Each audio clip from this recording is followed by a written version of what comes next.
Somebody else that I wanted to switch over to, because Caitlin, you mentioned her name and you also mentioned serves and forehands. And I think with those three prongs, you can think of who I'm thinking of. Yeah. And that is Miss Coco Gauff, who also seems to be in a state of flux because she has gone through Australia, the Sunshine Double, and now Stuttgart with some straight set losses to people who you think she should not be losing to, and let alone in straight sets. I'm talking about Magdalene in Miami, Belinda Bencic in Indian Wells, and then we're at Stuttgart, she loses to Jasmine Paolini. And there's some other losses there that make me question what she has going on, what her distractors are in her box, and where her game is developing, especially in regards to the serve and the forehand, because it keeps going back to that. So we're looking at a swing that has been advantageous for her because she's been to the quarterfinals or better at Roland Garros seemingly every time she's played it almost.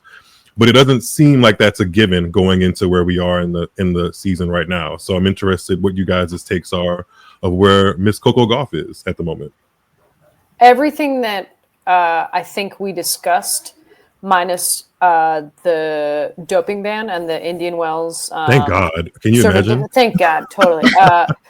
Minus the nearly hitting a ball boy in Indian Wells and the doping ban kind of applies to Coco from the Iga camp, which is, I'm not sure how helpful her coaching team is. I don't know what the Muratoglu folks have been working with her on. She was obviously having great results with, people maybe say Brad Gilbert, but I actually give more credit to Parariba, who was really sort of reorienting the way she moved, which is already exceptional, as is Iga's movement, exceptional. But really on that forehand helped her, I think, get sort of out from under it so that she could be a little bit more aggressive.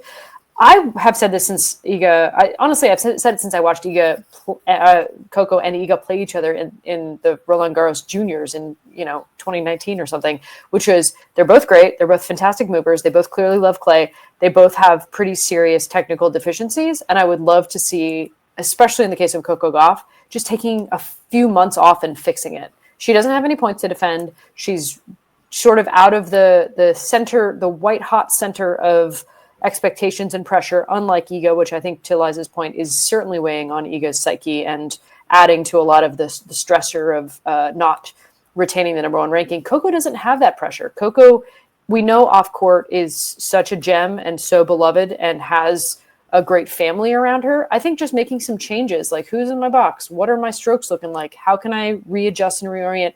Maybe just skip, a chunk of this season. Maybe after the clay season, if it doesn't, regardless of how it goes, especially if it doesn't go well, though, let's just table grass, come back at the US Open, see what kind of, dent she can make in the hard court swing in the US and North America. And if it doesn't come to fruition, maybe shut down the season right after the American swing and go back to the drawing board a little bit. I don't think there's anything wrong with doing it. And she's also 20 years old.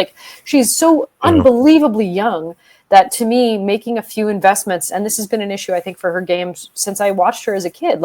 There's some technical shortcomings that she's been able to make up for because she's such a great mover, because she's such a great athlete, and more importantly than anything else, she's such a great competitor. I think those things tend to catch up with you, especially when week in, week out, there are women showing up on this tour without a flaw to their technical game.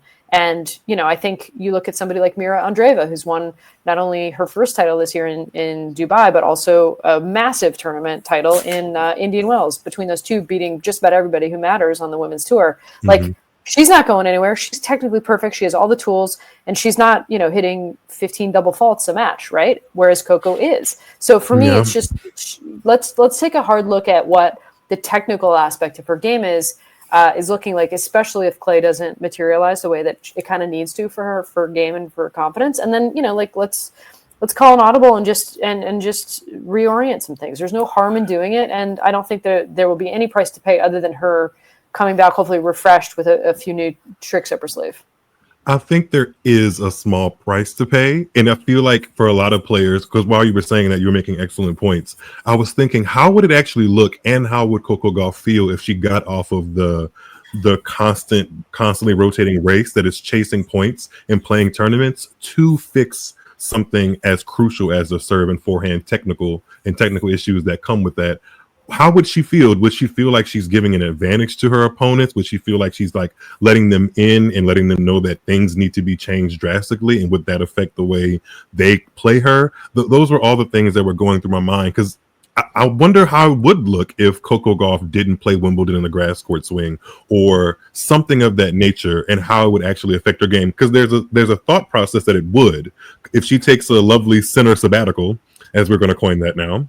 Maybe she should just sort of get into some controversy on purpose or accidentally. She'd be like, oh, yeah, I used a spray. I don't know. Guys, I'm just going to miss a couple months. That would be cool and badass. Oh, gosh. That's oh, gosh. You should totally listen to me. You remember what Serena said in the Time magazine? Oh, my gosh. I think it applies to Coco, because if she ever had any inkling, I can just imagine how terrible it would be for her. But I'm just thinking, because it's not a bad idea. I just don't know how it would actually logistically go with the demands that is constantly playing tennis. You know, just quickly on that point. Yes, I take your point, and you're probably right. Certainly, if she got caught with anything inadvertently or on purpose, you're right. The double standard would be harsh and unforgiving. I do think that it is sort of unrealistic to think that the people playing her do not see huge holes in her game. Like women have been hitting to her forehand, especially to jam her at her body or hitting behind her for quite a while. And people know, because they attack the serve, that she's real tight on that, especially second serve when matches. It might not even go in the box. Yeah. So I don't know that it's necessarily tipping a hand. I do think there's something to be said about stepping away from the tournament and kind of just losing your match fitness. And I think there's a lot of tough decisions for her to make, but I definitely think she's going to have to start looking at some options if the season doesn't materialize, because it's been a minute since she's been in contention for tournaments, not just this year. Like, I think she's pretty far from her peak performance. And I think, like anything else, life is long, and a lot of people have long careers. I would love to see her invest a little time off court and maybe get some of the folks in her box, sorted with regards to coaching, and see what she can do. It doesn't have to be 6 months. It could be, 2 months, but just a reset. Liza, how do you come down on that? Yeah, I think I would add that she needs a little bit of a mindset shift and going back to loving the process, not loving the outcome. I think I've seen too many times the tears and the wobbly lip come out at, 2-4 down in the second set. And it's like, girl, you haven't lost yet. Why are you crying? This is just like, I think she's gone so far with this point now where she is reacting to those situations and becoming so overwhelmed that she's forgotten the part of her that can win ugly and can just grind and use her athleticism and just keep getting balls back. Like, she has to go back to the place where she remembers her serve wasn't always like this. It shouldn't have the yips in this way. And of course, I agree. There are technical issues and areas where she's breaking down, where she could certainly benefit from some training blocks strategically placed in the calendar year to help her work on those elements. But I also feel like part of this is her realizing, I'm 20 years old.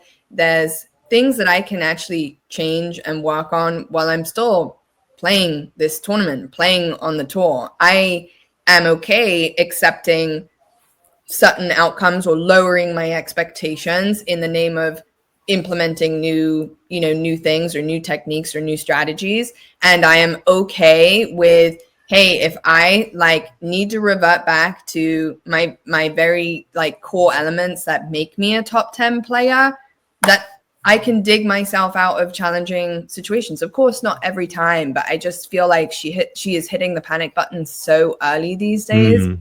And it probably is not making the tennis fun for her either. And when she's in that state of mind, I just think you're always then going to double down on what is already a negative thing that you maybe have anxiety about. So yeah, I feel like it's her trying to adjust at this stage of I'm a Grand Slam champion. I'm clearly, a very, very good tennis player. I'm still very young. There's a lot of time for me to work on things, to improve things, and start to let go a little bit of everything needs to be a final performance or trying to get to the final or trying to be world number 3 or the highest ranked American or whatever it is, and let the expectation go and try to go back to when she was breaking out onto the tour, earning her right to be a top 10 And it was player. fun. And doing the right things and enjoying the process. And that would be my advice. I can't, just to put a cap on that, I can't emphasize how much I agree with Liza's like sort of meta take here, which is that the process needs to be fun. Honestly, it really, really reminds me a lot of, I'm going to date myself, but watching Jennifer Capriati in her, the end of the first chapter of her career, where she was totally fraught. Everyone expected everything from her. She would look into the stands with like bewilderment, even if, only, a match didn't even get out of her hands. Just things started not going her way. Unlucky line call. It became so much about the expectations. And I think there is such a, we think of Coco as, I think, really being mature beyond her years because she's so thoughtful and she's such a good advocate and she's, funny and possessed and all these things. But like, I look at her and I just think this is a kid for whom there has been unrelenting and mounting pressure.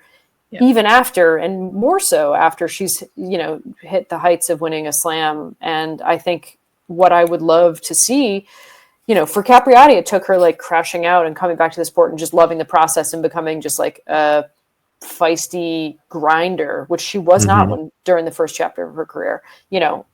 Coco's already a feisty grinder. So what if she got to be somebody who we saw smile on the court? That's something that I would really, really like to see. And it's something I feel like I haven't seen in quite a while. So I think the process comment that Liza said, whatever it takes to get back there, whether it's technique or mental shift or coaching changes, or maybe all three, I think that should be certainly the goal. There's a reason these players trust the process or try to, and it's because the outcome's a little bit out of her control. And I think she's tried to will it into existence because of what people around her expect. And I think that's sort of sad and unnecessary. You guys have really made me think about my expectations for Coco and like what I'm going to be looking for and not looking for really in this clay court swing. One thing I am going to be looking for is her smile again, because I agree, Caitlin, it doesn't feel like it has been a joyous occasion, which I struggle to think that it always is, to be doing such a thing as demanding and sort of monotonous as being a professional tennis player. But her smile and genuine love for the game and being feisty out there is what attracted me to watching her in the first place. So I would like to see that kind of reimagine and kind of just evolve into whatever the next stage of that looks like for her.